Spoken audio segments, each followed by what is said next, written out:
What's going on, y'all? This is John with Facemask Fantasy, and yesterday on our weekly Tuesday live stream that we hold at 6 p.m. EST, one of the main topics that we went over were discounts in Dynasty. Players that can be had for very cheap relative to what they could bring to the table in 2022 and beyond. And the biggest player to me that meets that criteria in 2022 is Anthony Schwartz, because everybody loves DPJ, including me, especially in light of the Deshaun Watson trade that put him on the Browns for the foreseeable future, regardless of the current and ongoing legal issues that Deshaun Watson is currently battling related to the 22 allegations of sexual assault. Even if he doesn't play for a full year and we don't see him until 2023, there is still reason to be very excited about DPJ, as he will be playing opposite Amari Cooper, dealing with secondary corners and lesser coverages for the duration of his Browns career, as long as Cooper is playing opposite him. But I think there is another wideout in this offense that deserves some respect, and that's Anthony Schwartz. Schwartz is a former third-round draft pick and is commonly thought of as a pure speed receiver, one of those guys who offers field stretching ability but not necessarily fantasy relevance,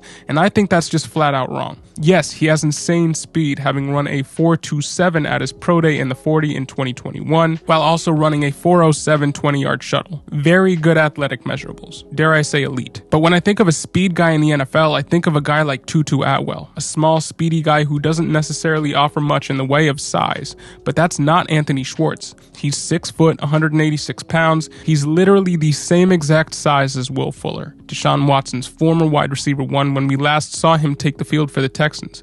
But Schwartz is faster than Will Fuller. Fuller ran the 40 in 4.32 seconds to Anthony Schwartz's 4.27, albeit Fuller's was at the combine and Schwartz's was at his pro day due to the pandemic. Now, he did not see the field very much in his rookie season, and he only had 10 receptions on 23 targets, but the future is bright for the young speedster. Despite never being a strength of Baker Mayfield's, the Browns showed willingness to throw him the deep ball, as he had 7 deep targets in his rookie year and 380 total air yards. However, he played on limited snaps, and he never had a snap share higher than 60%. But to his credit, he sat behind Odell Beckham Jr. for half of the season and Jarvis Landry, so he learned from two of the best of this last generation of wideouts in Odell Beckham and Jarvis Landry. And I personally expect that snap share percentage to change moving forward, especially now that since the Browns lack the cap space to make any other big moves at the wide receiver position. As for his competition in DPJ, Schwartz is best comparable on Player Profiler to Curtis Samuel, and DPJ's best comparable is Jalen Strong. Now, comps are always rough and should be taken with a large grain of salt, but I'd rather have somebody who comps to Curtis Samuel over somebody who comps to Jalen Strong. Let's be real. If Curtis Samuel was playing with Deshaun Watson in the future, we'd all be in on him. So why aren't we in on Anthony Schwartz? So while everybody's sending out trade offers for Donovan Peoples-Jones and to a lesser extent David Njoku to capitalize on Deshaun Watson being on the Browns for the foreseeable future, you should be sending out offers for the discounted Anthony Schwartz. He can probably be had for 2 third-round picks in Dynasty,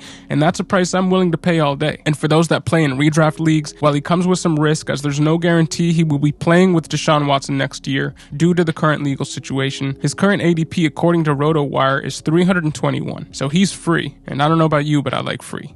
And in best ball, he's also a target for me, as he's a player that just needs to connect on one deep ball for him to slot into your lineup on any given week. He may never be peppered with targets, but if he can be Will Fuller for the Browns moving forward and be had for your last pick, I'll be taking him in the last round of best balls all day. So what do you think about Anthony Schwartz? Put your thoughts in the comment section below, or better yet, tune into one of our weekly live streams. We have a live stream every Tuesday and every Thursday at 6 p.m. EST throughout the off season. So come through, ask your question about Anthony Schwartz or any other fantasy related topic that you would like to discuss, and we can have a conversation about it in real time. But this is John with Facemask Fantasy. Thank you for listening and have a great day.